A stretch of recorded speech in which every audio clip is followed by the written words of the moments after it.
the session. I thought so. So just the disclaimer: the session is recorded, and if you prefer not to be recorded, or if you want to, I don't think we have any journalists on this panel, so I'm not really worried. Like if we need to keep signing that off the record.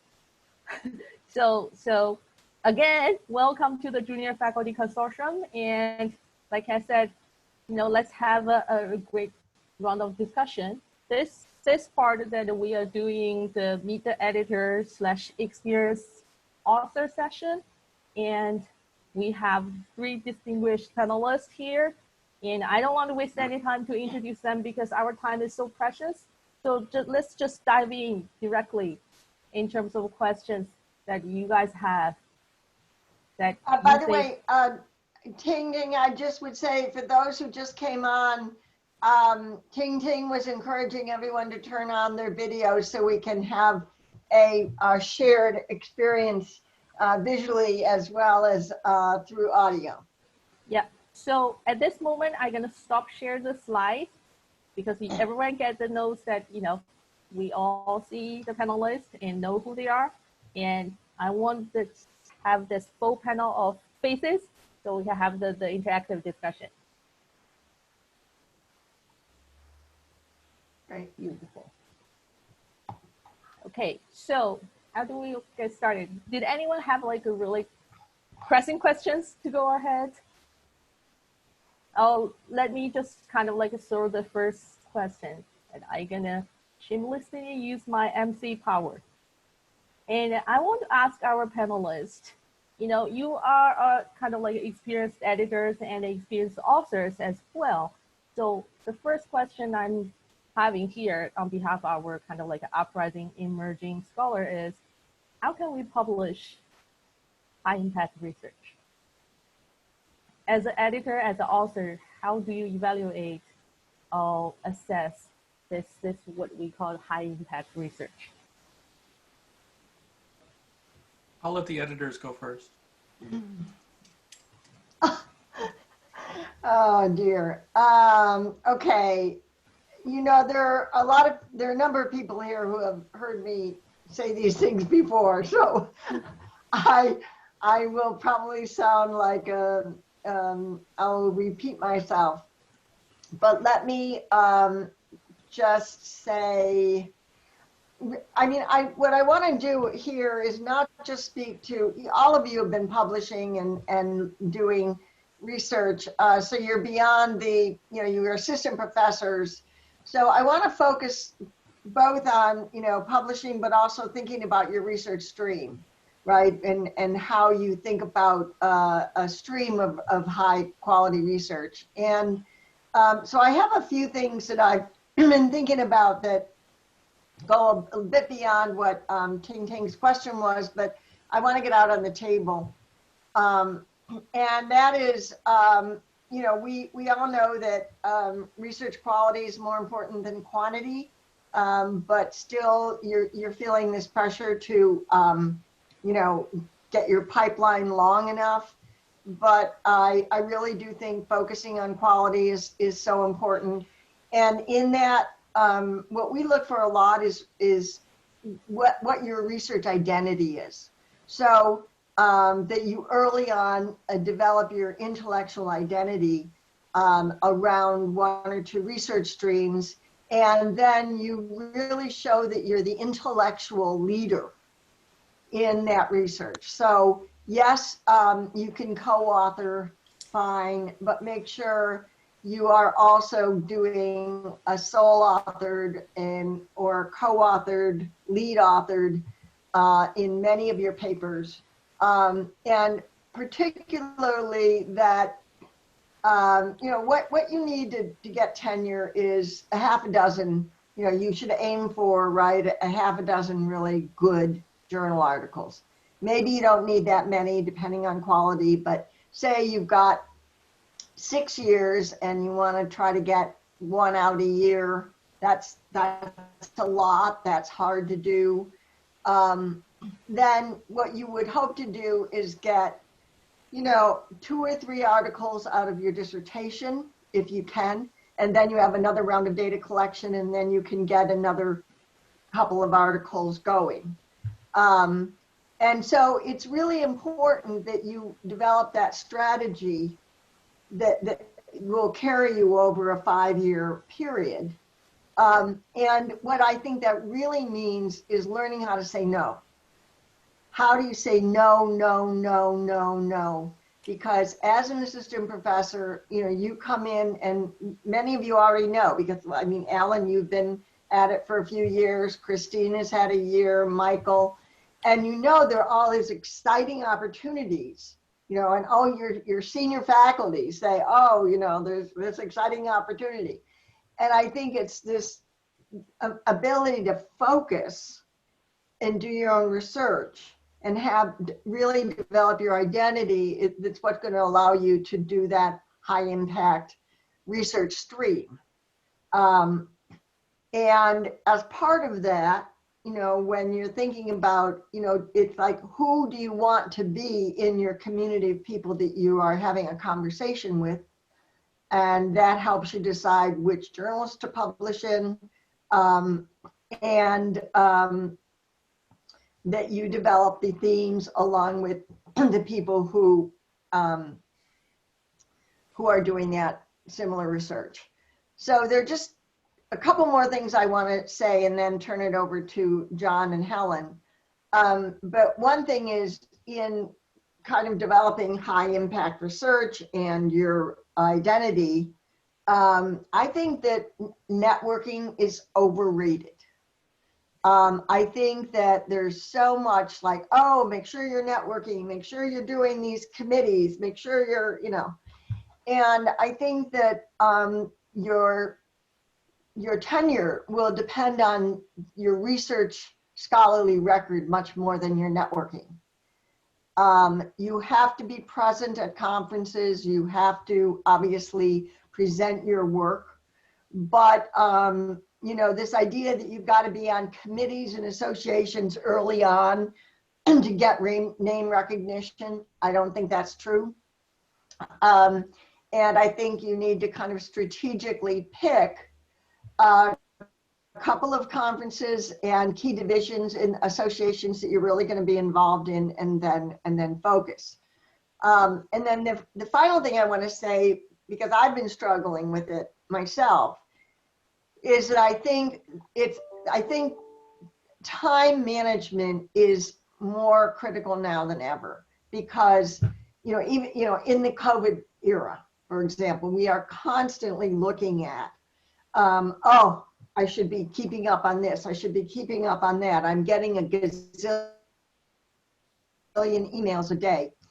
And I think that what I'm trying to do, and I really encourage other, particularly junior people, is that I think you have to turn off your cell and your text.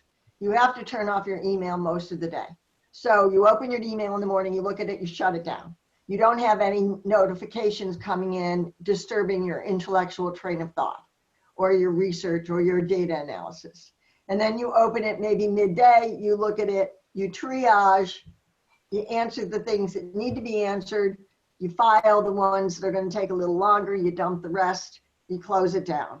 And the same, and I don't, my experience is I'm not getting my own research done and my own writing done because I'm constantly being, the demands of the email and the communications and the this and that and the other are really derailing my own research and writing. So I'm kind of putting that out there as suggesting that it might be happening to you too. It's more important than ever to focus and to really get that research in the pipeline, stick with it, stick with high quality, stick with your identity. You'll have plenty of times to co-author and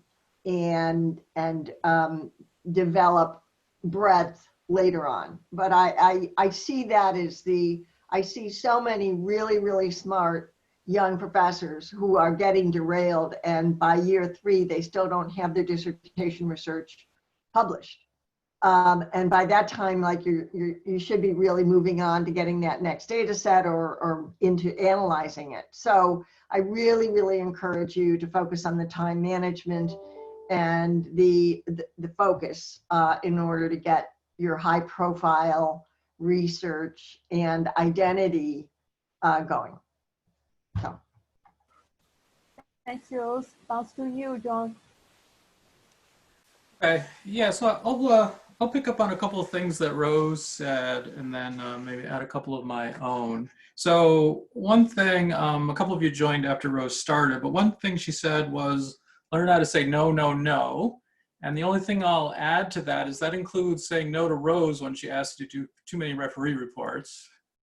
But seriously, right? I mean, you know, being careful about what you get sucked into, including excessive refereeing, is an issue to be aware, you know, to be concerned with. And you know, you can hide behind your department chair if you're feeling like you're doing too much. You know, a supportive department chair, you know, will let you use them as a shield and say, my department chair said I can't do any more.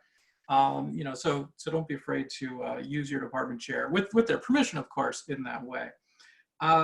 Rose also said networking is overrated. I would agree, but I would say networking is overrated, but feedback is not. Right, so don't network for the sake of networking per se, but find ways of getting feedback. You know, everybody's so busy, as Rose was talking about, right? You're probably not going to have senior people coming to you all the time saying, how can I help? How can I help? But that doesn't mean that like senior colleagues in your department or elsewhere aren't interested in your success. It's just everybody's so busy, and there's also a certain amount of, you know, wanting to give you space and not be overbearing. It doesn't mean that we're not interested in your success, invested in seeing you be successful. And so, you know, when you have papers that you want comments on, if you have referee reports that you want comments on or suggestions for strategy, you know, don't be afraid to ask for help. So yes, networking is overrated, but feedback is not. Another thing Rose talked about was, you know, thinking about developing a record in terms of around what you're known for, what are you an expert in terms of research streams. And I agree that's important, but it can be tricky. You don't want it to be overly limiting. It can cut both ways. You know, some faculty can say, oh yeah, they've only done this one thing. And somebody might look at that and say, oh, they're this great expert. They have all this deep knowledge on this one thing. And another person might look at that and say, well, they're just a one-trick pony. And so I'm not saying that, you know, to make you nervous about this, but just to be careful and don't let it be overly limiting, right? If a great project, a great opportunity comes along, you know, you don't want to be too scattered, but you also don't want it to be too limiting. And again, it probably just makes it murkier than clear, but just, you know, I guess that's just my reaction. You know, in terms of the question in terms of high impact research, some other notes I had jotted to myself, you know, and this might contradict what I just said, but, you know, be picky. And I think Rose was saying this as well, right? There is sort of this pressure, you know, to feel like you need to have a lot of things going, but I've seen people where they have too many things going, and so they have nothing done. And, you know, if you come up for tenure, and you have a million things in the pipeline, but nothing all the way through, that's not really a strong platform for success. So be picky, focus your energy on projects that are going to be more unique. If you can fill an empirical gap in the literature, that's great. If you can fill a conceptual gap in the literature, that's great. If you can do both together, that's even better, right? And that's going to give you a much stronger chance at being published in a high quality journal. And, you know, really be cognizant of the journal expectations in your department and the rest of the field to a certain extent as well, and really prioritize that. At Minnesota, for example, you know, there's a pretty big drop off. We have journals that we see as A's, there's some that might be A-, and then there's this drop off where there's pretty much everything else, which doesn't count. Sorry, Alan. But it's not a surprise for Alan, right? And so just be cognizant about what counts, so to speak, right? And make sure you're focusing your energy accordingly. It doesn't need to completely dictate what you're doing, but just be aware. I'm big on, you know, at least have eyes wide open. And yes, maybe there's a niche project which isn't going to be in a top journal. It's still important to you. It's important as long as you're making that recognition rather than being naive about it. And I guess the last thing I would just say at this point is be careful how you use referee reports, especially from rejected submissions. And the three of us could probably debate this all afternoon. I'm a believer in that referees and editors are pretty much random draws from a dispersed distribution. And if you spend a lot of time trying to quote unquote fix things that the last editor and the last set of referees didn't like when they rejected your article, right? From my perspective, you're sort of always one step behind, right? And the new referees are likely to have their own concerns, and so don't spend too much time. Now, if you see a common theme across multiple referees and the editor, right, then that should be a signal that, okay, maybe there's something that's likely to be more systemic and I should be thinking about that. But if there's things that only one random crazy referee thinks about, I typically wouldn't spend too much time on that. So I'll just leave it at that, and happy to answer other questions as we go along. Thank you, John. Helen? Great, thank you so much for having me here. I think I'm going to first share my thoughts on high impact research, my understanding of it, and then probably I'm going to push the question further, and then I'm going to turn this table back to John and Rose for their thoughts on this as well. In terms of high impact research, I think I'm going to think about two different things. The first thing that I would like to think about is if you're going to find something interesting about the thing that you are studying, do you think that people are going to talk about it in the newspaper? Like if you think about New York Times or Wall Street Journal, etc., will they spend some time talking about the phenomenon that you are studying or the findings that you may have? If you think that is the case, that means that this is a topic that's important for a larger group of people, working population on the society at large. And I think that is a very positive sign because that will give you momentum to continue studying this phenomenon for a longer period of time. My second point here is a phenomenon for me is a very broad concept. So sometimes when I ask myself whether it's good to focus on this project or not, or just cut that off, is I want to identify whether there is a problem in the phenomenon. So if the problem of the phenomenon is something that is important and also simple, people can understand, then I would take that as a positive sign. So for example, if I talk about something that I consider as a problem, and if I explain that to my mom, who is entirely out of this field, if she could understand and she agrees that is a problem as well, then I think that is a very, very positive sign. So that's my understanding of high impact research. Now, this is my big question, and I think many of us on the entire panel or on the group will be interested in that as well. I think in the field of labor studies and employment relations generally defined, many of us by training are encouraged to conduct independent work and as well as conduct multi-year research. Above and beyond the timeline for tenure promotion, etc.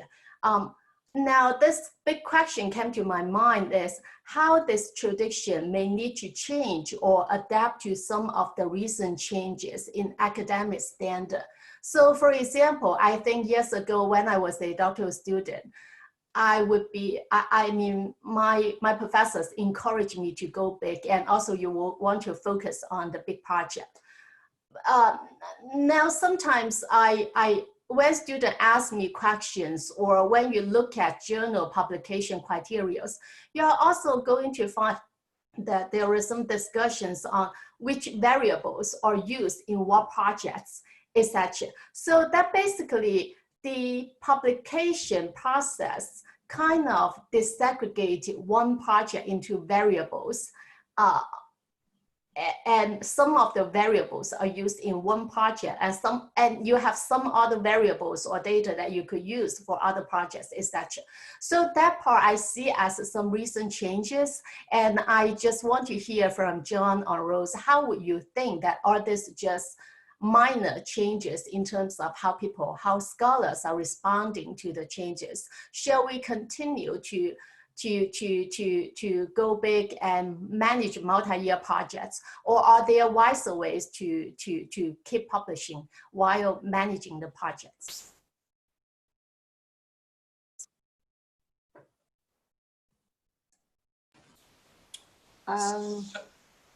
So I guess, John? yeah, I mean, it's a tough question. You know, I think that in an ideal world, it can be both, right? In an ideal world, you can have projects at various stages and projects that will have varying lengths of completion. You know, sometimes like the really big, when you say big in terms of time, I think probably can give a more specific example in sure. this. I think a colleague collected data for a larger project, and then she was able to see that she could easily publish some more niche papers based on the same data set while leaving the main part or the bigger picture article to be written later, because it will take more time for thinking, for development, for empirical analysis, etc. Then the interesting part was after she published the first paper, some of the variables have been used that result in a negative impact based on what she said on the other paper or the larger project that she worked on. So I wonder whether this is just an individual case or whether you think this as a testament of why you want to focus on your main project undistracted by other things first. Yeah, no, I think in that case, my advice would clearly be focus on the big thing. Make that the priority. You want to avoid exactly the situation that Helen just described in terms of having these derivative things derail what really should be the centerpiece contribution. And, you know, I also wouldn't be too strategic, right? And so I wouldn't want to be like holding things back from the main project in the hope that you can like hold them back to have these smaller things, right? Yeah, I think you do want to go big at first and do whatever it takes to have the most impactful paper. It's going to increase the chance that it gets published where you want it to get published. It's going to increase the chance that it makes a bigger impact, gets more sites, causes people to think about it, talk about it, hopefully in the newspaper, maybe not. Right, and so don't overly strategize and try to like pick things into too many layers. Yeah, I would focus on the big project, make the biggest impact you can. When that's published, see if there's something worth pulling out other pieces. Yeah, I mean, I think this issue, I want to put a little context on it. So my understanding is that, you know, there have been, I think in management studies or in OBHR, there was kind of a period when people were slicing and dicing their data very thin. It's like I've got a big chunk of bologna and I'm going to slice it really thin so I can get 10 articles out of it. And then the management journals pushed back and said, you know, you can't keep reusing your data. And so now you have to show whenever you submit a paper, you have to admit how you've used that data in the past. And you can't, you know, be doing multiple papers based on using almost the same variables and just doing a little tweak. So I think, but I don't think that means, but I do think that you can still have a conceptual big project with 3 different, say, research questions built into it.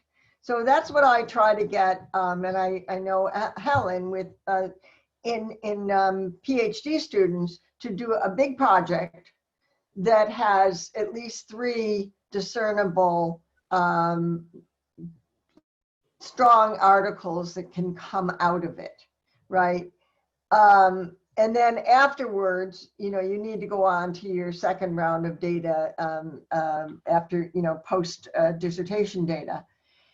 So I agree with what John is saying, but I also think that you can think strategically when you start a research project, what the different papers are you will get out of it that will address potentially different research questions and different theoretical bodies of literature. What we're fighting against now are different research traditions, right? Because the quantity stuff is taking over, I think, particularly in the management and OB journals. So it's like, do your experiment, bang it out, get a publication, move on. And, you know, that kind of research has gained a lot of credibility. And so people who do field research or real world research are put at a disadvantage.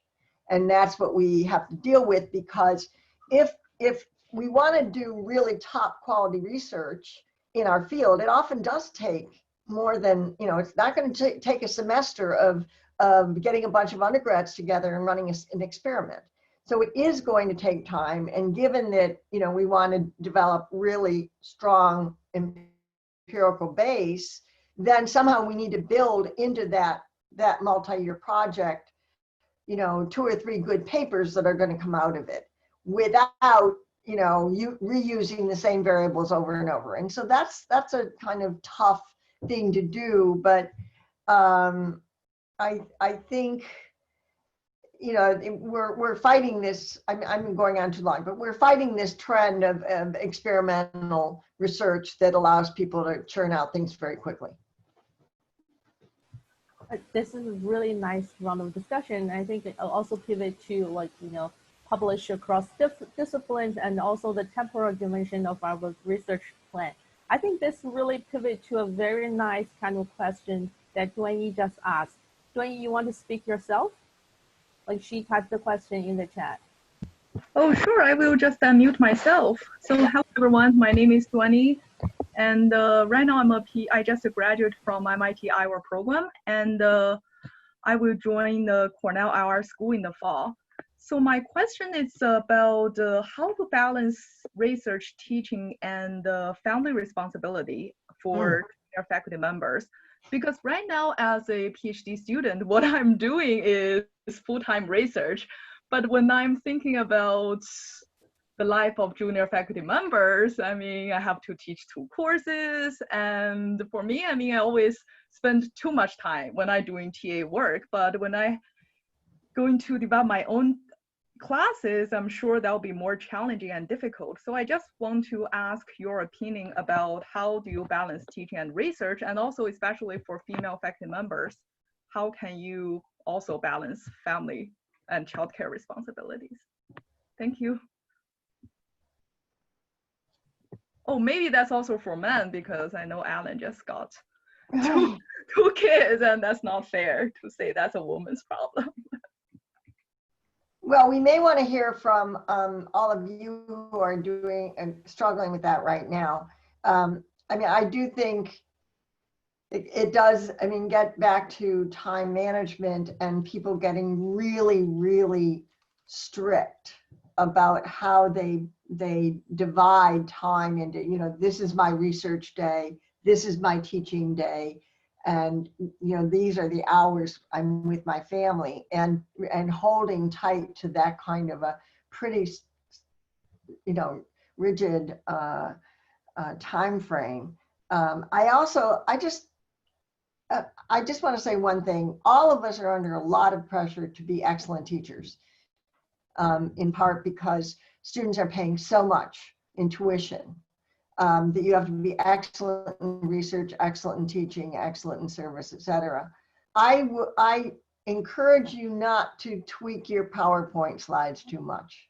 You know, you can spend hours and hours on the tweaking, and I'm going to bring in this video, and I'm going to the YouTube, and this and that and the other, and it all enhances your teaching, but you know, you don't have to quite do all of it. So if you get a solid teaching, a solid course going, the first year is going to take a lot of work. You can tweak it after that, but if you've got a choice between going back to that research and knocking it out as an assistant professor versus tweaking your PowerPoints, resist the temptation, because a lot of times that tweaking is really about procrastination. It's a lot more fun or a lot easier to do the tweaking than it is to, face that tough research question that you just haven't been able to knock through. So does Saturday Night Live still do point counterpoint? I feel like that's what me and Rose are, and I'm going to disagree with everything Rose says. So You I won't disagree, but one piece of advice I got a long time ago when I was becoming a new assistant professor was do your classes right the first time.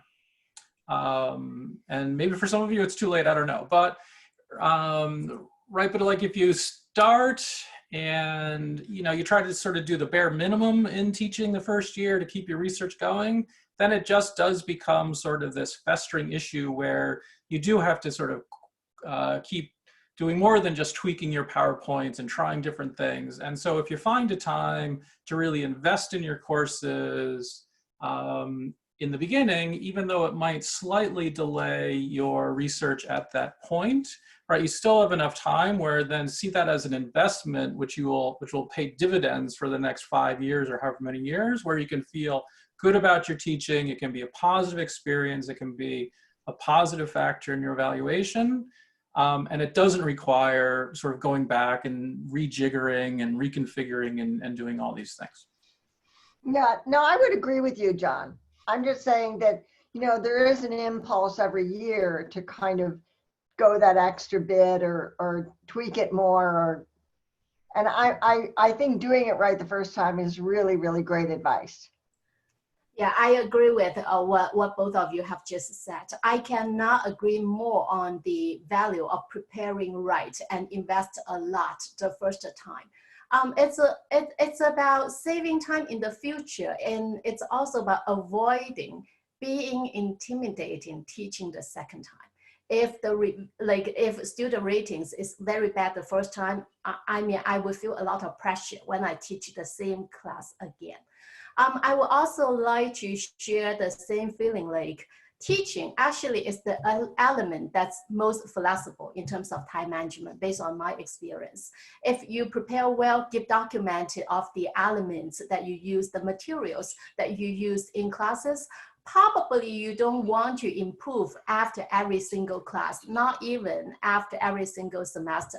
Probably you just want to keep going the same momentum a couple of times, and hopefully you can make a more systematic improvement after 1 or 2 years. I think it's also helpful if you can say no to teaching new courses unless it's really important or pressing. If you are saying yes to teaching a new course, I think it's very important for the department and a junior faculty to understand that the junior faculty is making a not sacrifice, but it's walking an extra mile, not a step, but making a big step to helping the department develop a new course. And I also want to say that teaching is something that we feel as instructors, as educators. So somehow we can get a good feeling if we keep improving teaching.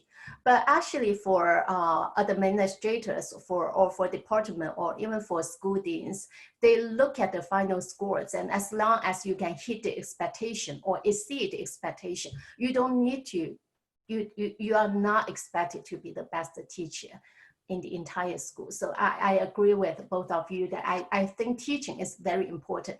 It's the kind of things that you want to make a substantial initial investment, and then it becomes something that's more variable and you want to keep it fixed and minimum.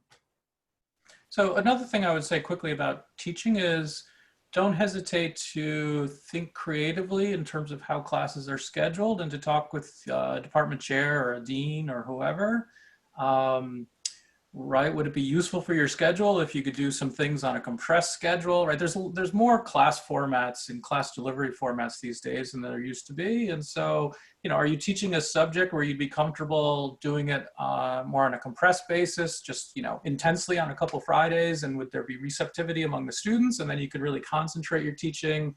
You know, are there ways in which you could like team teach something? So you're doing 2 sections of the first half of something and somebody else is doing the second half of 2 sections rather than you doing the whole thing just once. You know, on the other side of the table, there's of course constraints. Sometimes core courses, you know, have to be delivered in certain ways, and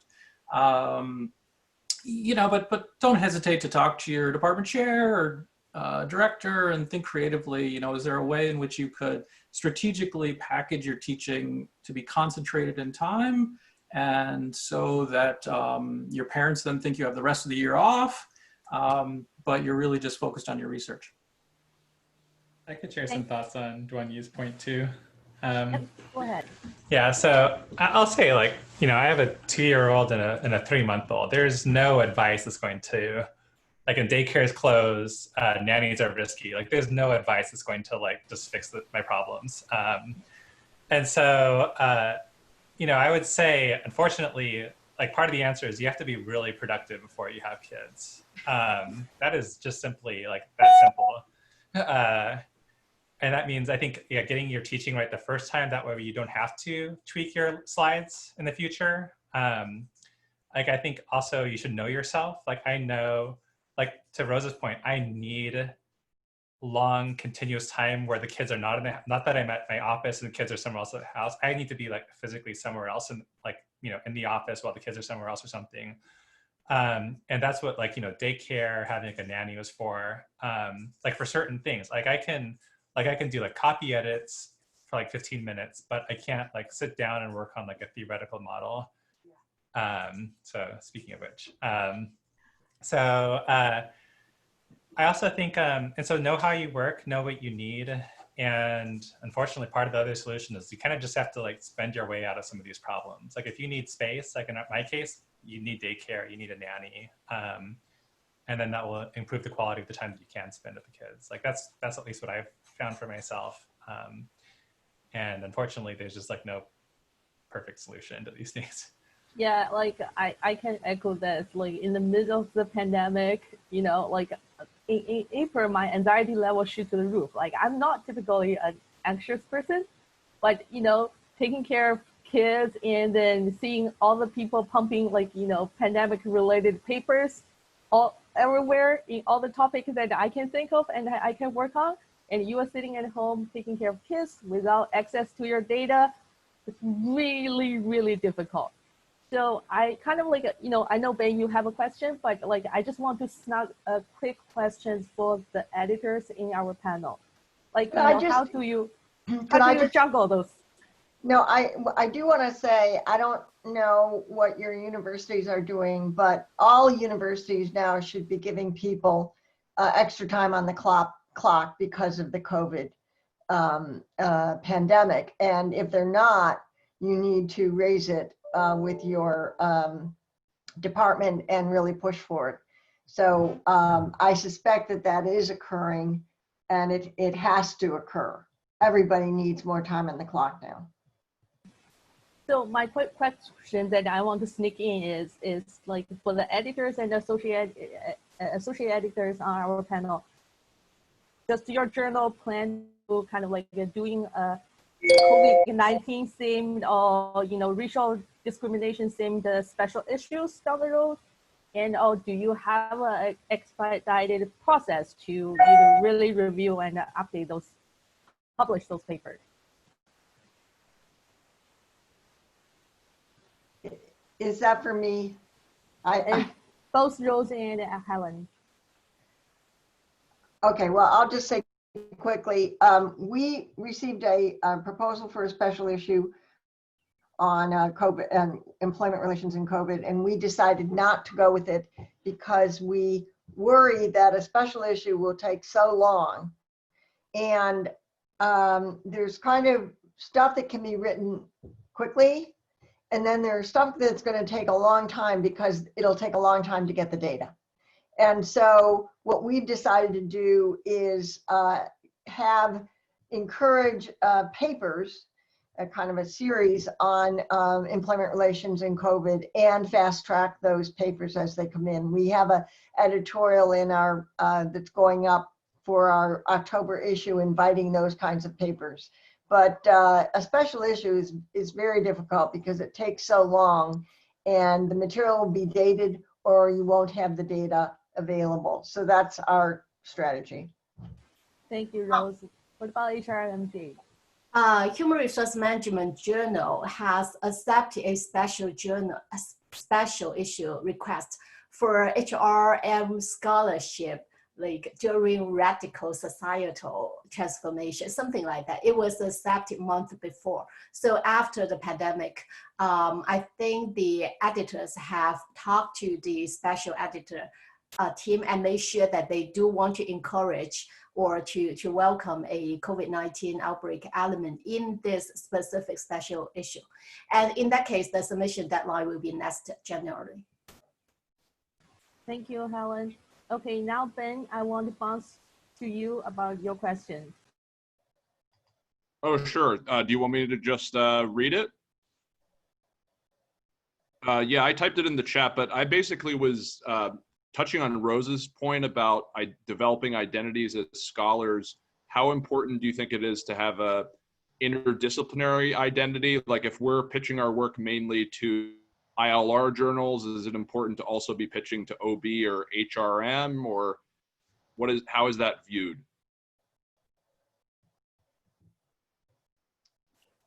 Well, I don't want to take I want to hear from other people, but I've juggled this all my life. So it's been a very salient issue for me because I'm in the HR department of the ILR school. And so the HR department required me to publish in management journals if I wanted to get tenure. But I'm in an IR school and I was trained in IR. And I think that various people are in these kinds of conditions. There are not as many IR jobs. So even if our proclivities are to be more in industrial and employment relations and study those kinds of issues, we have to appeal to a management audience. So I split my work between management journals and ILR journals. And I think that is kind of schizophrenic because there's a very different mentality and way of writing in the management journals than in the IR journals, although there's overlap. And there's a disadvantage, but the advantage is that over time, you can develop a broader audience. And so you are known in multiple communities. But it means, again, going back to my point, if you are doing a big project, that you have then different research type questions and theoretical frameworks, one that will address more of an IR and the other that will address more of a management journal. And if you can do that using the same bigger project, then you can, do it. But it depends on your department and what they're going to demand of you.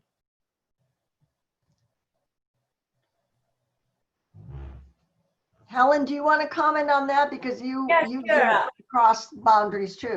I think it's entirely depends on the department and the expectations. So it's very important to communicate very early on with your mentor or with the department head. In terms of research, publication, and how to build your career, like thinking from a long-term perspective rather than just at the time of the tenure year, I think it's not easy, but it's bigger. It's better to think big. For example, I remember a conversation I had with somebody graduated from the MIT program who has like more of an IR background and HR background. And he was an excellent, very productive scholar. But the way how he looked at his research is not between HR or OB, but HR and business, strategic management, etc. So in response to Ben's question, HR/OB, I think it's possible, but it's not the only way. I would also like to highlight actually the difference between HR and OB in terms of research trajectory and publication. It's very, very big. For example, you are going to find that if you adopt the IR/HR approach in publishing in traditional OB, JAP, for example, a JAP style of journal, it's a different world. So it's more than just writing. It's also in the way of how people identify a fundamentally important question and how you address that question. It's very different. So I think it's very risky to think that I have this research program, but I want to position myself in HR and OB. I think it's more like how your research program drives your identity rather than how you can position yourself based on your research experience. That's how I think. Yeah, I think one of the kind of challenges that we have in terms of industrial relations study is that we are so multidisciplinary. Folks here study IR, study economics, study sociology, OBHR. So I think I want to kind of continue to ask this question to John, like, you know, as a researcher that published cross-discipline, how did you manage to be so successful? Lucky, I guess. Yeah, so, but I think I want to draw a distinction though, in that, you know, it's like, I'm trying to think. I mean, certainly I've published in economics journals because I have training in economics, but I don't think I've actually published like in a sociology journal. Certainly I haven't published in a management journal. My career's over then. Sorry. Right, and so I think the way I've thought about my multidisciplinary work is how can I bring insights, theories, etc., concepts from other disciplines and use it to enrich what I'm doing largely within the industrial relations world, right? So I've tried to bring in at different points, you know, very serious ethical scholarship or human rights scholarship, or more recently with Ryan Lamar at Illinois, political science scholarship, right? And try to bring it in to industrial relations. And, you know, to me, that's very, very enriching. You have to be careful. You can have debates with the editor of, let's say, ILR Review about what's being brought in. You know, and you need to bring it in a way in which is going to enrich things for the audience that you're connecting with, right? So you have to avoid like lots of jargon from these other disciplines that doesn't resonate with people in industrial relations. And, you know, you have to use it to really serve your purposes with industrial relations. But that's how I would think about my own multidisciplinary work, rather than me trying to publish something in sociology or in political science, right? And that, for exactly the same reasons that Rose and Helen were raising, right, becomes very challenging, because just as they were talking about with even just the normative differences between IR and OB, right? You have nomenclature, you have identification of what's an interesting problem, like Helen was talking about,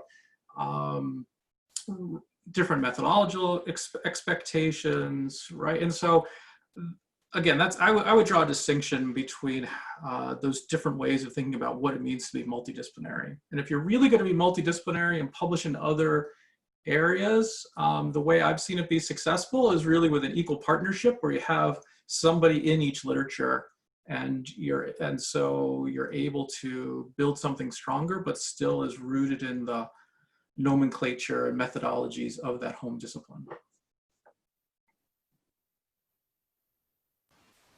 And Helen and Rose, do you have anything to add on John's point?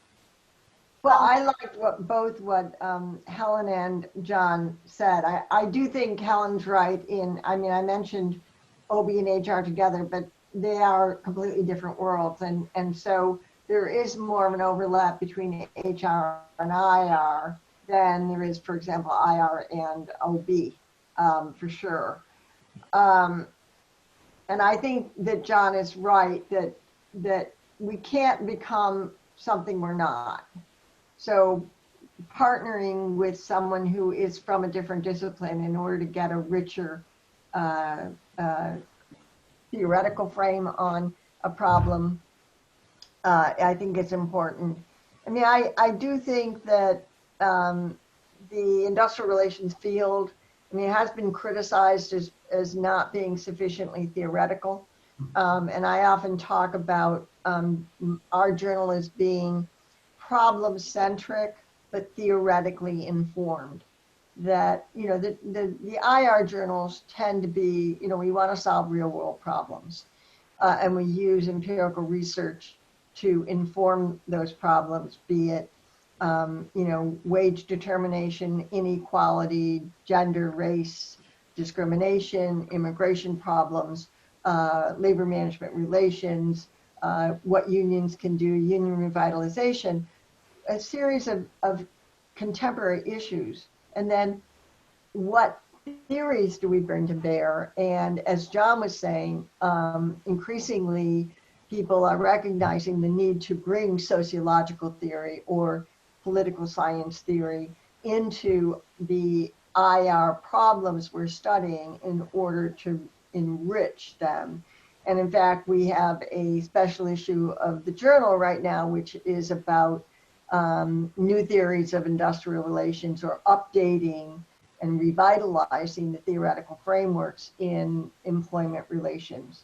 So anyway, I agree with both of what they were saying. I do think that just from our own job perspective, if we are in a management related field, or if we are in a job in a business school, for example, then the business school is going to demand that you publish in the journals that they respect, and they use the impact factor, and they've been very reluctant to honor the IR journals. So that's a reality that people in business schools have to face. And yeah. Yeah, it's a tough word. Helen? Oh, no, I was just thinking that it was a very interesting conversation that a professor who worked at a D school once asked the question, why do people ever publish single authored work? I think single authored papers are highly regarded in the field of HR and IR and also in sociology, etc. But the assumption of different disciplines actually can be very different. So the identity part is something that is it's more than negotiated. You have to understand on the other side of the table how the institution is setting the expectations. So we have some comments in the chat. Peter, do you want to share with the rest of the audience? Sure, I can. I was picking up on the use of the word sacrifice by Helen, that, and also just the earlier conversation about, you know, multi-year projects. All of these, teaching, family, research, they're multi-year projects. I've never had a research project that finished in under a year or was published, much less. So in terms of managing time, the horizon, and the negotiation with the relevant parties to set expectations clearly. So I've been in the unfortunate situation where I hadn't said I need that holiday break for work, and then expectations are missed, and I feel terrible, and everyone has a bad time. That's a family sacrifice, right? But then there are, you know, negotiations I've had with the department chair where, you know, we talk about course load, we talk about how things work, and set expectations around teaching, around research to the extent that you possibly can.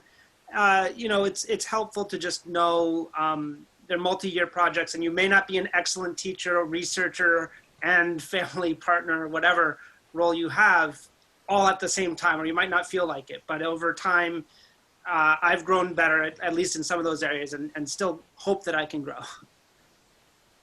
Thank you, Peter. And we are closing to the 1 hour mark, and I do wish that we can continue this conversation.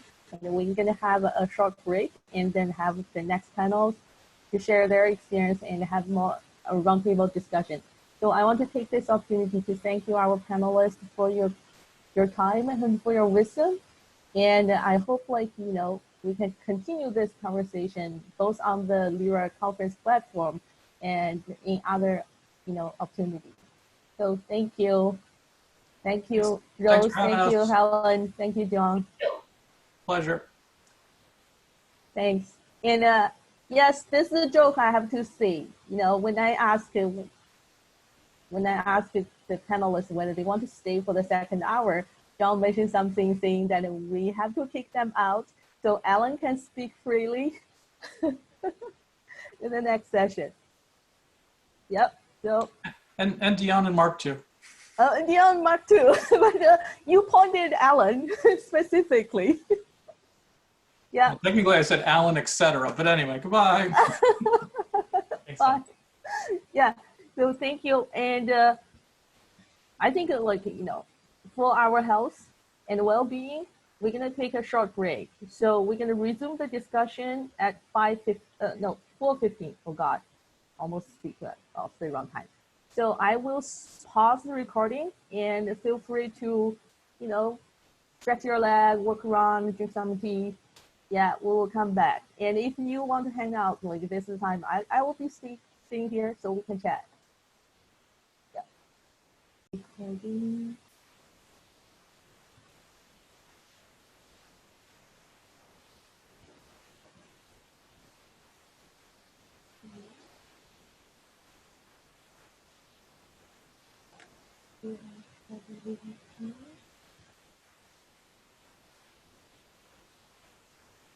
Yeah, let me just stop sharing the introduction slides so we can see each other in the same screen. Yeah, like I said at the beginning of last session, I like to play the dictator in this session. So I would strongly recommend everyone turn on their camera so we can see each other and their beautiful smile and have a real kind of roundtable interactive discussion. Okay, thank you.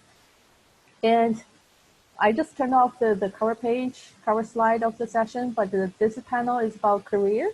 And we are very fortunate to have 3 distinguished panelists. Dionne Pohler from University of Toronto, Mark Gough from Penn State University, and Alan Benson from Minnesota.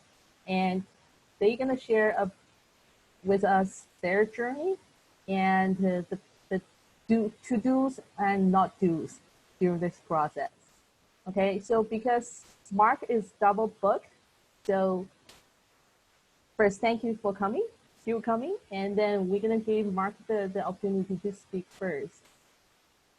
The question is, if you have the opportunity to talk to yourself at the beginning of this journey, what are the 3 things you're gonna tell Mark in 2015 or 2014? I don't remember exactly, sorry. Yeah. Well, first I want to thank Tingting, Dionne, and Alan for, again, the courtesy of letting me go first. I'm going to be popping in and out of the sessions.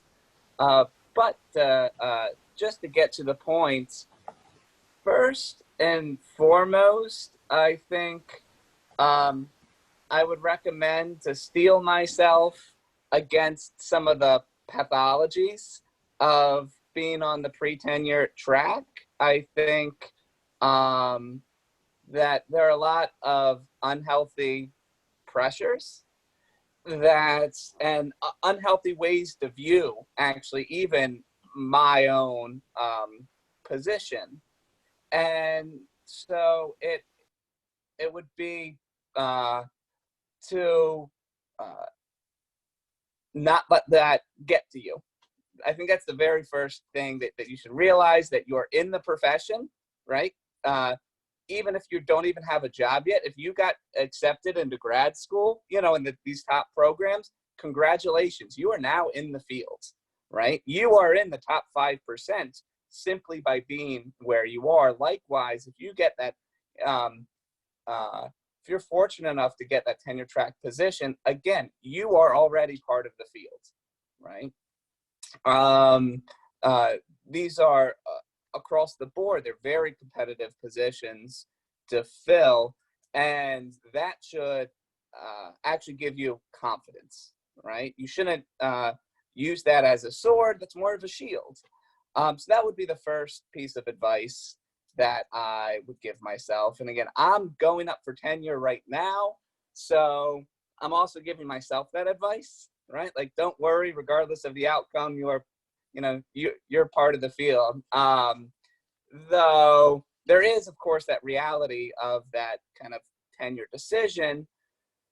However, also consistent with that advice, particularly relative to anybody else in the workforce today, almost nobody has a guaranteed job for 5 years, right? Even when you're on the pre-tenure track, I'm not aware of anybody that has kind of the luxury of having more or less a guaranteed job that's or it should be very fulfilling, or you're in the wrong profession. That you have almost, you have some of the most autonomy of any profession that has existed in the course of history. And so again, rather than letting these pathologies overwhelm you, it's also okay for you to feel good about yourself. And that's kind of 3 ways of saying the same exact thing, but I'm going to emphasize it time and time again, because I think this profession can be very grating. And it's okay to feel good about yourself and about your efforts. Thank you, Mark.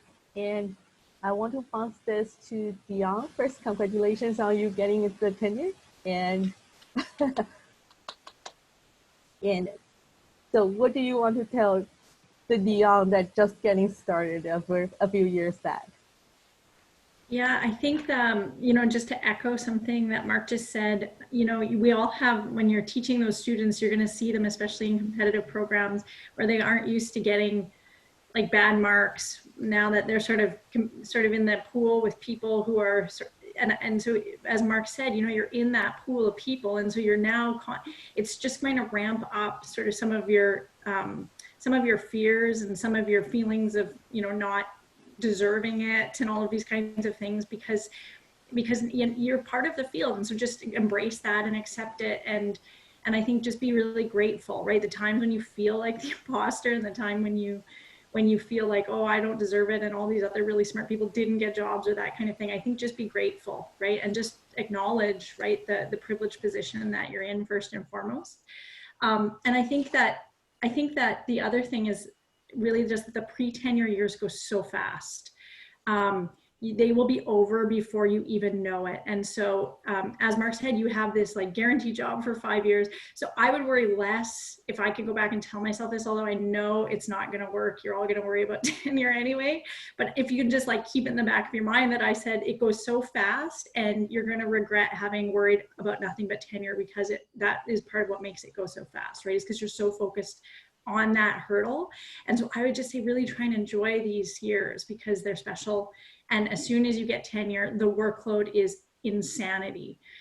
Really, the workload exponentially increases when you leave the PhD program, and it exponentially increases even more when you get tenure. And so just really like that, there's like this special time there. So just really enjoy it.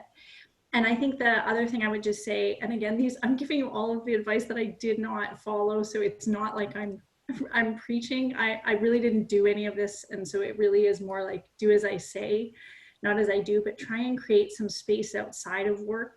So I only really started working out, regularly and eating well when I got tenure.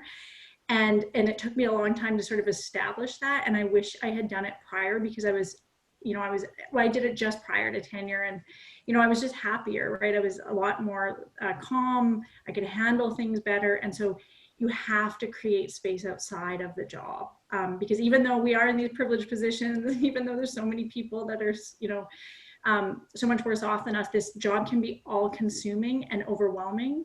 And because you're in this field, you're probably people who care about people who are worse off than you. And so that kind of overwhelmingness, I'm constantly thinking I should be out you know, helping with the collective action and the protests, and I should be sort of sitting in my home at the same time because I'm supposed to be listening to the government and not sort of, you know, bringing COVID to everybody when I'm asymptomatic. And I should also be working 14 hours because, you know, I have all of these kinds of other things that are the pressures from work now. And so you can't be all things to all people.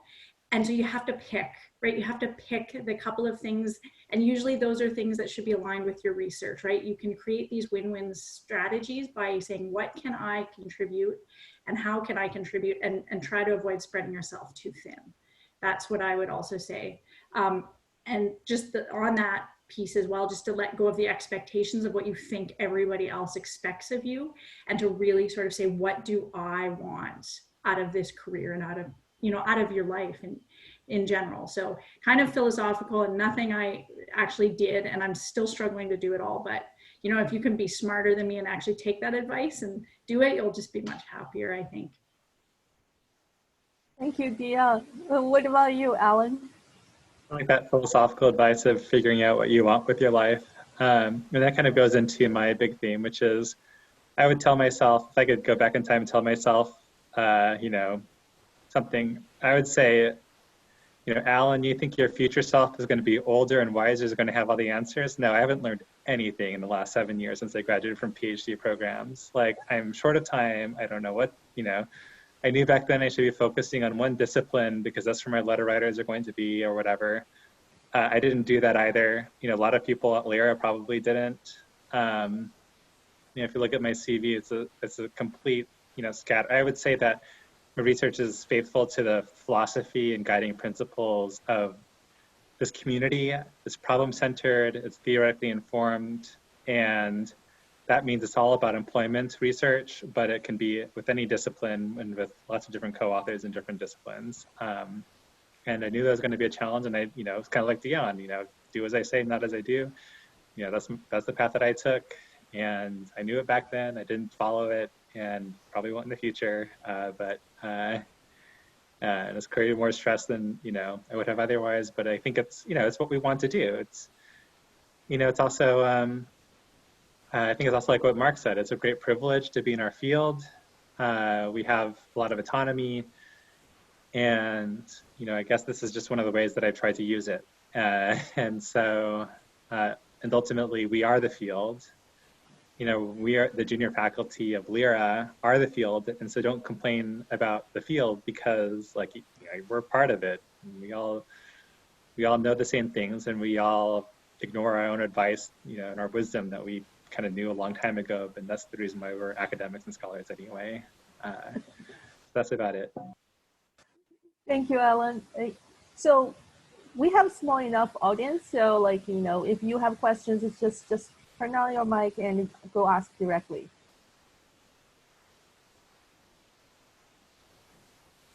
Folks? Okay, so I have another question, actually, kind of aligned in the path of what you just discussed in terms of, like, you know what you want to do and then be yourself, and then really think about what kind of contribution you want to kind of like bring to the field.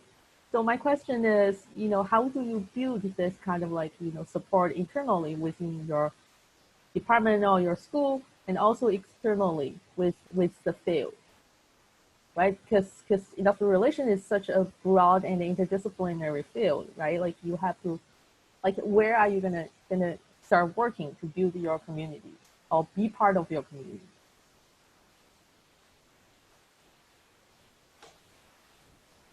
I could start us off if no one else wants to jump on that. Go ahead, Mark. But I think just like this forum right now, we are a pretty small, tight-knit field. And that is what I've appreciated most about actually being an employment relations scholar. Mm-hmm. And relative to some of my colleagues, some of my co-authors' support systems, mine are certainly much more robust by virtue of simply being part of this field.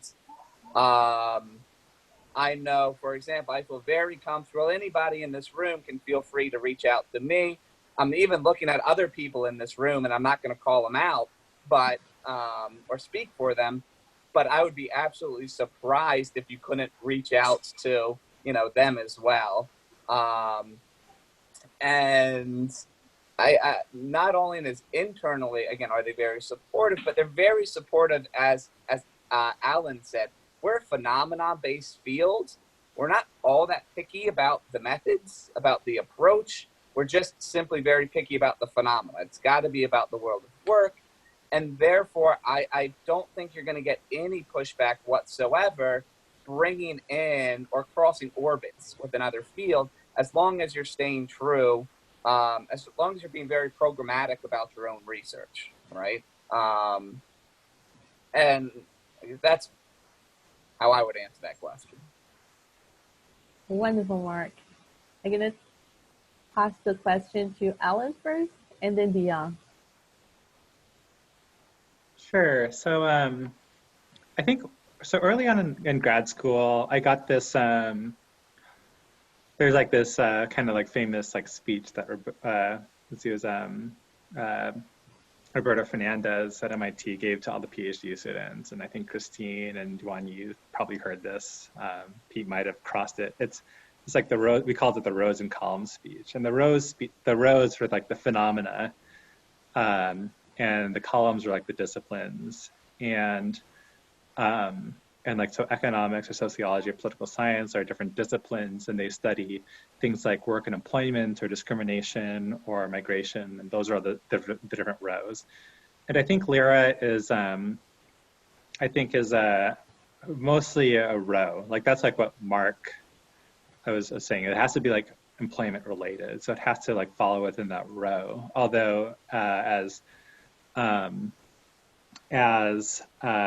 Rose mentioned earlier on, there's always been this kind of there's been kind of this like trouble, kind of like a mixed history with like thinking about employment relations as a theory, as a column, and so I think that kind of gives a kind of a unique situation that a lot of people are in within LERA, which is that we are employment relations scholars. You know, this is our community, and it's pretty small. The set of people who think about the world in terms of rows and will leverage multiple different disciplines to solve problems is a relatively small area. Most people are either focused on one cell, that is, they are like labor economists who focus on labor issues from the perspective of economics. Some people are, and if not that, they're more likely to be organized around columns. They are just economists, or they're sociologists, period.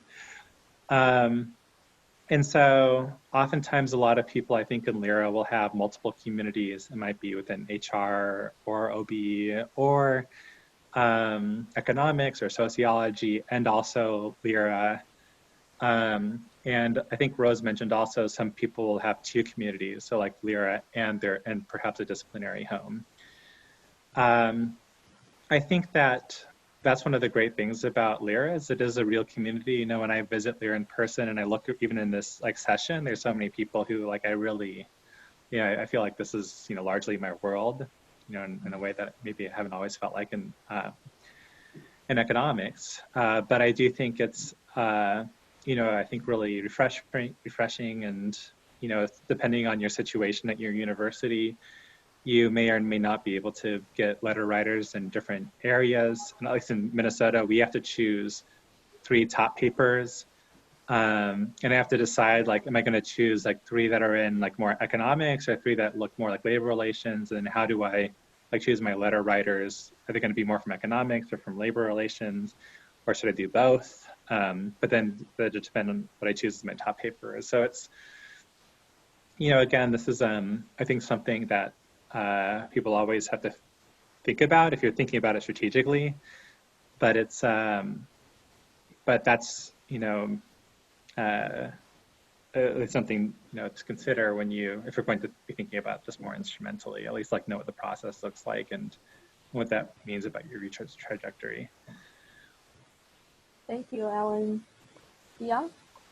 Yeah, so I think that one of the ways of connecting, I think the best way for me has always been through conferences. And what's interesting is I was worried about the virtual conference being sort of like especially for some of our PhD students, you know, not being able to connect. But what's interesting is I actually think that in some ways it makes it a bit more inclusive, right? There's a lot of people who kind of can get involved and ask questions in ways that maybe they wouldn't have. So I think there's going to be some benefits actually to this what's happened with COVID and people having to connect in these different kinds of forums, which I think is great, because oftentimes in these in-person conferences, sometimes, you know, you go there and you want to see the people that you really, you know, have gotten to know really well, and sometimes it's hard to break into those groups. And so I think this virtual community has actually created a bit more of an inclusive kind of focus. So I think that's great. I think to Dionne's question in the chat box as well, and Alan spoke a bit to this, I have found it absolutely so useful to my career to have been involved in multiple associations. I have benefited from sort of being, and at different times I've had a different focus. So in my early years, it was more HR and management. In more recent years, it's actually been economics. I've sort of kind of been going to economics conferences more than I normally would have in early years. And I think what's great about that for your career as labor and employment relations scholars is because our field's so interdisciplinary, you can really have really intelligent conversations with people across different fields. But that's how you find these interesting ways of bringing together different kinds of ideas and theories, right? And I think that's actually where some of the best stuff that comes out of our field is when it's kind of the intersection of, say, economics and sociology, or you know, political science and employment relations, or those kinds of things where people find these interesting questions and they bring in different ideas. So I think in terms of connections, the bad thing about that, though, of course, is that you spread yourself too thin. You can't go to all these conferences all the time. There's limited resources, time. And so, you know, that can be a con. I've always made LERA my primary home. I do find it's my favorite conference. It's the easiest way to, and lots of people who have these disciplinary backgrounds come there, and that's like, in some ways, I kind of got interested in economics through people like Batt and Alan Benson, right? So I think through reading some of their work and them coming to LERA, right, and then kind of being exposed more broadly to some of the field that way. Aaron Sojourner as well. So it must be all the Minnesota contingent, but so I think that's I would just say, yeah, just keep a foot in a few different associations for sure, to the extent that you can, and not spread yourself too thin. Thank you, Dionne. And you actually bridged to one of the questions that Dwayne asked in the chat box. So does Mark and Ellen, do you want to chime in your thoughts on this? I can take that. I think, so I'd also echo what Dionne says, especially, you know, you kind of have to pick your poison. I don't think you can go to everything every year. And moreover, you can co-author with people from other areas. I think ultimately you should have a comparative advantage in terms of your discipline. You can't be a master of every discipline, but you can co-author with people. I think that within different communities, there are people who are going to be more aligned with LERA type values. So I think labor economics as a whole, you know, there are people who are more theoretical, like oriented, but for the most part, I feel like labor economics is also more empirically driven, rather than being very, I think, dogmatic, the same way that some other areas of like microtheory are.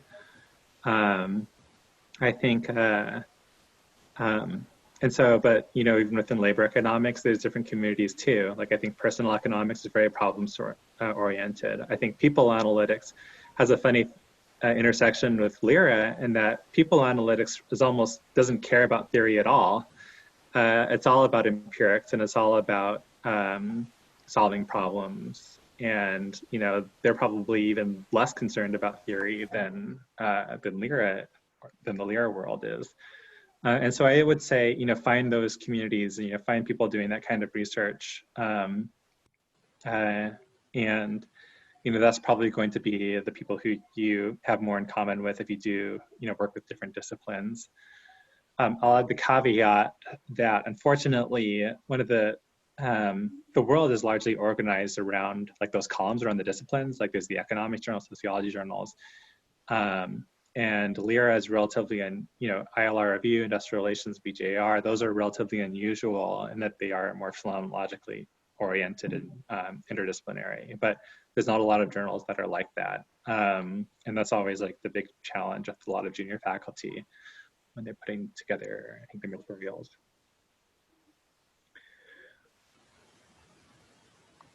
Mark? Kind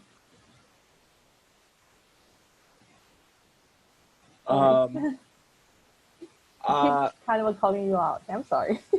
Yeah, no. So is this, are we still on the building support systems? The question comes from the chat box. So, engage with your core community and also branch out to other kind of communities such as AOM, EA, ASA. So like the larger kind of like discipline. I'll pass. I will Okay. defer to Dionne and Helen. Okay, Peter had a question, right? Yeah, just unmute yourself. Okay, so I put it in the chat box, and I'm not necessarily asking you to name like individual, who's a good letter writer, but I'm also going up for tenure in the next year, and I finally got a copy of the official requirements and documentation, which all of you should get a copy of much sooner than I did. Because it tells you exactly, how many, people you need to write letters and the process that's laid out. Your department chair will do a committee or contact them. But my reason for asking is I've gotten a number of pieces of advice, some of it conflicting. People who cite your work. Well, there are economists who cite my work, but I don't consider myself an economist. And I've gotten advice saying, don't ask them because your other stuff is not going to fit within their worldview. And then I've gotten other advice saying, sure, go for it. I've gotten advice saying, don't go for schools that are much out of the category of school that you're in because they may apply their standards to your case when your university has its own set of standards that should be applied. I've gotten, other specific advice like, so-and-so is a good letter writer. That's more specific, but also advice like, look at schools of employment relations and industrial relations and faculty there. Pick who's doing research in your area, even if they don't necessarily cite you directly, but they have the same kind of research interest. So I'm just wondering if you have any advice on who, I'm not having like a terrible time drawing up a list, but it's challenging to think strategically about, well, who do I put on that list that I sent to my department chair on August 15th. So I have a kind of a few, so having been through the tenure process, and also I was actually, interestingly enough, on a promotion to full committee, if you can believe it, just because we're such a small unit. So I had to sit on one of those. So I saw it from a really strange kind of angle, this letter writer process. And also having to possibly shepherd a tenure committee through next year as well. So, because I'll be the acting director. So it's interesting, I've been thinking a lot about this question. And I think, number one, recognize that some of it's out of your control, right? Because your chair and the committee will sort of come up with a certain number of their own, right? So to some extent, some of it's out of your control. But for your letter writers, I would say the names that you give them, and that is if your process is the same as ours, right? There's some that you recommend and some that they will pick. So they aren't going to pick, they're only going to pick a couple of yours at most, right? And so, the strategy I would do is like, I would not recommend anyone that I had never interacted with in my life, right, in person. That's just was my strategy. I wanted it to be somebody who not just cited my work, but had actually met me and had a conversation with them. Again, you can't pick people who you're in conflict with, but, at conferences, there are people who, I would have been having more conversations with that, or I would have seen at presentations that I did, like who are obviously somewhat more engaged with my work. That's kind of this sort of strategy I used. And then I just talked to people about who they thought were nice as well, who are people that actually aren't just like going to, but that everybody is going to be honest on the letter in terms of their perspective, and they will kind of use their lens. But generally speaking, I think most people do try and put the standards of your school, right? When they're writing the letters, they're given the standards. So if you're at like, somebody from MIT,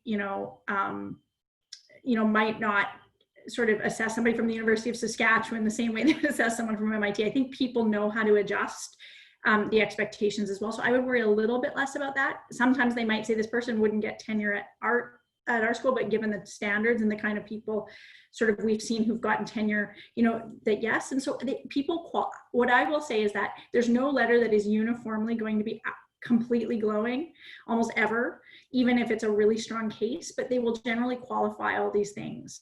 So you just want somebody who's going to make an unequivocal recommendation after walking through all of these different kinds of things that they absolutely would give you tenure at your school with no reservation.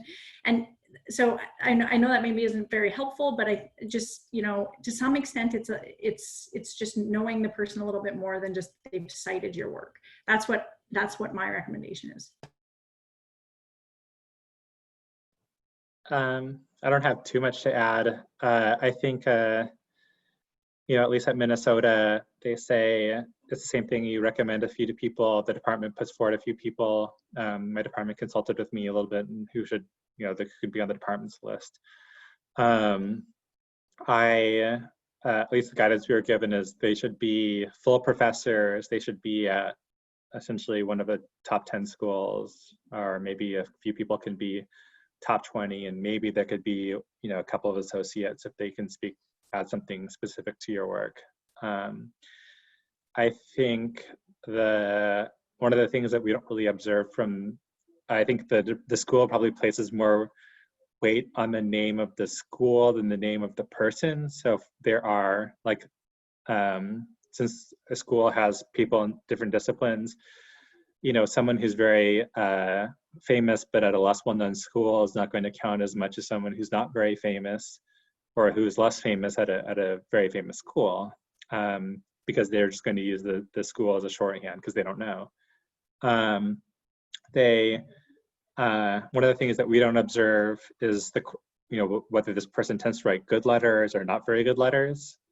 And that's very difficult to see. And unfortunately for that, you know, some of the senior faculty have just, you know, told me that this person doesn't write good letters, this person does. And unfortunately, it's just hard to, you know, you might need to consult with some senior people, or even, I guess, some associates, you know, whether this person writes good letters or bad letters.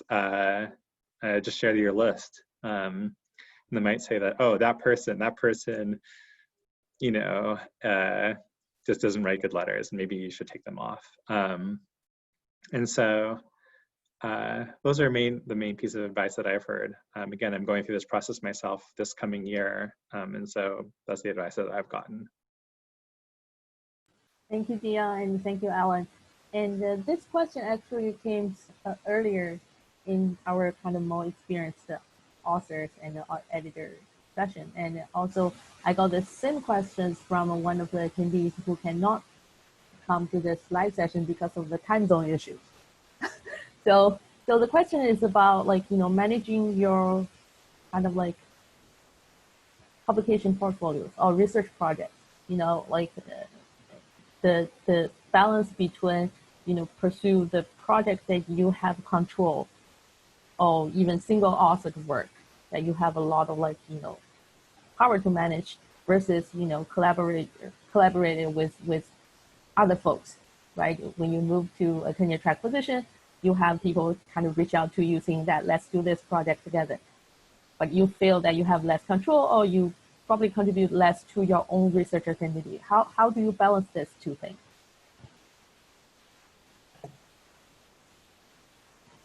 So at least the advice that I received was, at least for promotion and tenure, you know, don't just co-author like with your advisor. Don't have your whole CV be full of papers with your advisor, because then you know, you're not going to have so much of a research identity other than being under the thumb of somebody else. And you know, I think it's and so that's like the main piece of advice. I think it's more extreme to say that all of your work has to be sole authored. I think, you know, as long as you're publishing, you know, at least in my case, I have some sole authored work, I have some co-authored work, and you know, I think a lot of us will be in the same boat, and that's at least as far as I've heard, plenty good enough for the people who are going to be evaluating my case. Yeah, I would just add that you really should kind of, was to the tenure, sort of, there was another question about ambiguous tenure expectations. So one of the things that I would sort of, especially if tenure expectations do seem to be somewhat ambiguous in your department, I would actually ask every single full prof and tenured professor in your department what their expectations are of tenure, and then you just have to kind of think through, okay, so how can I bring that together, even if they have conflicting, right, because they could both be on the same committee, right? And so I think like this is one of those things where it's hard to sort of say, make sure you have a sole authored, right? Make sure you have X number. I think you really kind of need to talk it through with the colleagues in your unit. I will say that as a tenure letter writer, and I've been asked actually to be a letter writer now for a couple of times. And I would say that what I look for, and again, we kind of are also always driven by our own records too. I don't have a single sole authored publication in a peer reviewed journal. I don't know that that's the best strategy, because I'm almost convinced that it probably came up in my letters for tenure. And I think it will definitely come up in any kind of promotion to full, right? So I think that in that sense, I would still like to do something sole authored, but everything I have worked on has been collaborative. So I don't know that that's the best advice, but I also know that, or I don't know that that's a good strategy that I had, but I also know that there's a trade-off, right, between, you know, that and like if you're Alan, you have a sole author in a top journal, that's perfect, right? But if you, or a couple of sole authors in Alan's cases, but if you have top publications with like one other person who's not your supervisor, who's maybe sort of the same level as you or that kind of thing, that can actually still hold a lot of weight, right? So if you, I mean, my preference has always been to sort of see publications in top journals, and for sure that you're first author and that there's usually your co-authors will submit what you've contributed to the paper as well. I wanted to see that you've driven some of the pieces. I think our field has moved a little bit away. I think if you're in more of an economics focus, I think you have to have still a sole author piece. I think in industrial relations, I think our field is much more open now to seeing no sole authored, maybe not everywhere. I know in Cornell, they're still put a lot of emphasis on that. But you really kind of got to know where you are and ask the people where you are. And just in terms of like your research portfolio, that you have to make sure that you're not getting too overwhelmed with a bunch of low return projects or likelihood of low return, or if you don't have a lot of control over driving it to publication, you're working with a really senior person who doesn't need it anytime soon, I would like walk away from it for prior to tenure. I really would, or at least just put it on hold and say, look, because I got into something early on with some people that I just had to say, look, we got to put this on hold until I get tenure. And now I'm going to kind of pick them back up again. So anything that you don't think you can really sort of, that you're, if you really want to use it for tenure, that you can start and finish prior to tenure, I probably wouldn't really get into it that much. That being said, you know, there are some things that you can kind of keep kind of talking to people about that you will kind of maybe move towards, or building sort of connections for data in the future. Those are always good strategies, right? And you never know how they turn out. So you kind of got to balance a little bit different projects. Yeah. Excellent. And because you mentioned the unexpected tenure expectations, that really kind of like draw my memory into a story that I heard, because, you know, we are very interdisciplinary, and in some departments you have like industrial relations folks with OBHR folks, and when we get to the tenure parts, the quality of publications are drastically different. So this person, like, he shared a story with me, and he said he asked his department chair, you know, what's the expectation for my tenure? And the department chair returned and saying that, can you do better? So that's kind of like the question it really brings. You know, how do you manage in an interdisciplinary department and really laid out clear expectations for your tenure kind of promotion path? But, you know, I want to kind of like dive the question a little bit too, because we have a couple of folks in this session. They will be joining the department in the fall.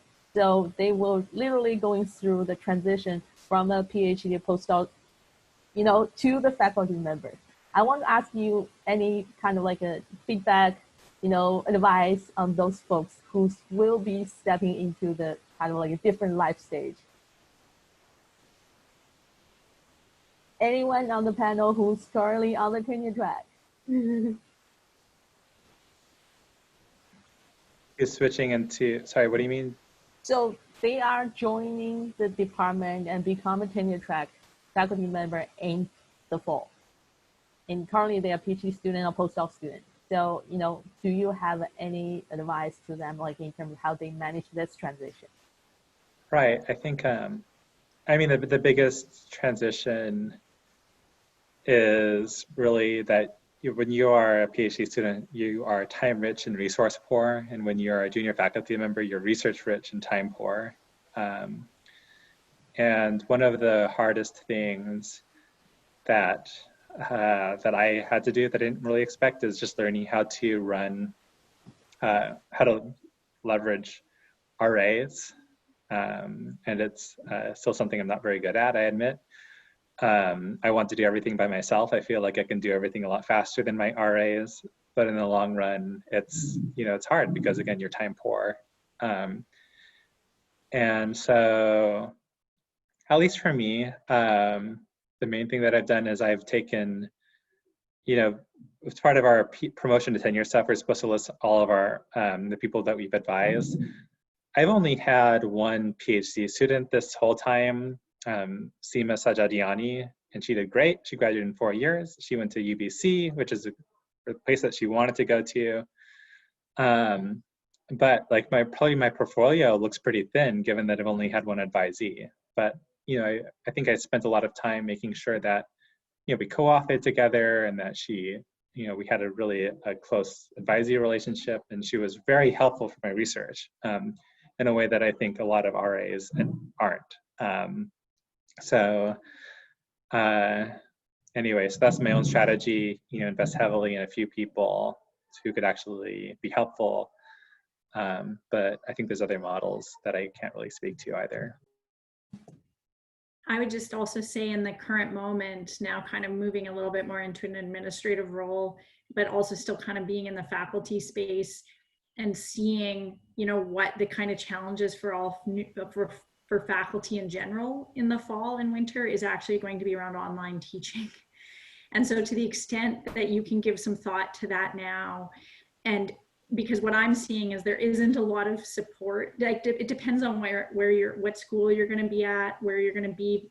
Some of you have probably already prepped your classes and now you have to put them in this online kind of format.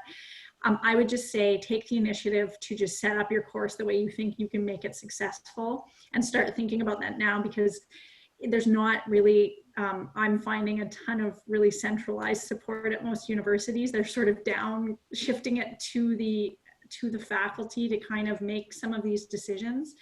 And so I would just sort of give some thought to that, because it is, I think most universities are going to be really sensitive about using any kind of teaching evals in this kind of current environment in your tenure file. But I do still think it can just add a lot of stress if you don't give some thought to that prior to being thrown into it, because I think that online teaching can suck up a lot of time. So really give some thought to how you can keep that from just like burning all of your additional time now with that additional constraint that's there, because I do think it's going to take more time, especially in that first prep.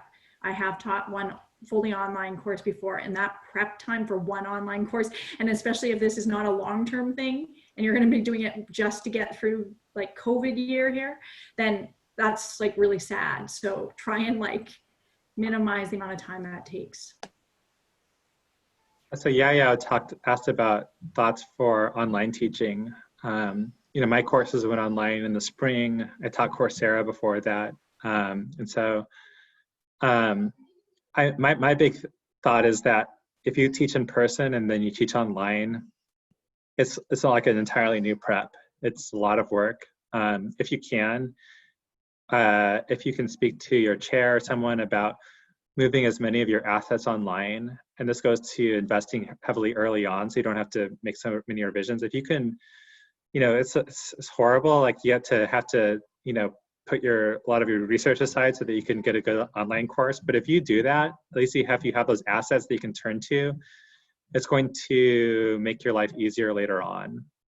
And this might be a minority opinion, but you know, if you can talk to your chair to try to move more of your teaching online long term, that means that you can invest in it. That means you won't have to reinvent the wheel when it comes to teaching in person again, and vice versa. And so anyway, and I, you know, I think, you know, if you could do well teaching online, that would pay dividends in the future, because now my digital self has, you know, something like 20,000 Coursera students, and you know, I'm not doing anything for that. So that's a good way to make those a good place to make some investments early on. Yep, thank you. And I think we are running out of time, and I want to say again, thanks for our panelists for sharing their amazing experience and all those wisdom. And thank you for all the participants to come and then, you know, pick up their brain about how to manage a successful tenure track experience. And y'all just told me before the session that, you know, in the happy hour tonight, we actually have a tenure track stream that we can continue the discussion and socialize. So I expect to see you guys all there. And thank you for coming, and have a wonderful conference experience. I will see you guys later. Thank you, Alan. Thank you, Dionne. Thank you, Tingting. Thank you all. Thank you. And I actually wanted, one of the things sorry, because I couldn't make it to the last section. Could everybody just go around and say where they are? Because I think I know, but I'm not sure maybe. I just want to kind of, did you guys do this in the last session? I just wanted to kind of know where everyone is. Oh, so no, we didn't really introduce each other. Okay, I know Christine, you are from Champaign, right? Mike is at Penn State. Y'all is going to Ottawa University. Bradley, you're at Queens. Dwayne is going to Cornell, but I don't know about Peter and Ben and Sankey. Sankey, you're at McClear, right? Did I pronounce it right? Yeah, correct. Yeah. What about Ben and Peter? I'm at Loyola in Chicago. Cool. Ben? And yeah, you've been there for 1 year? No. Go ahead, Ben. Okay, I'm at Brandeis University, but I'm somewhat of an imposter here because I'm getting ready to defend, but I've already been to the PhD Consortium many times, so I felt like this would be more helpful. Absolutely. That's what we call plan ahead, the curves. And I'll just put the offer out there. You can all, I don't think I might have a conflict with one or two of you, but you can put my name down as a letter writer if you want. Yep. That's good.